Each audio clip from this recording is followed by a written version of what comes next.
Hey everyone, in this video I will be showing you how to create a desktop shortcut for Twitter. So let's get started. So first thing, just sign in your Twitter account in your browser and just come to the home page of that. So it's going to be x.com/home. So after coming to this particular URL, to the rightmost top you will be having this three dots. Select here, and here you will be having the cast, save and share option. Hover over it and we'll be having create shortcut. Click this and just have a name for this. So I'll just go with Twitter and click on create.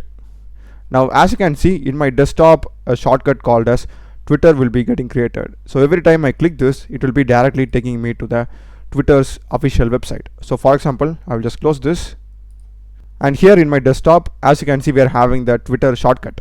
So if I just open it, it directly takes me to the official website of Twitter. That's the video, guys. Do check the playlist of my channel. Done a lot of videos in programming and AI tools. Subscribe me. Thanks for watching.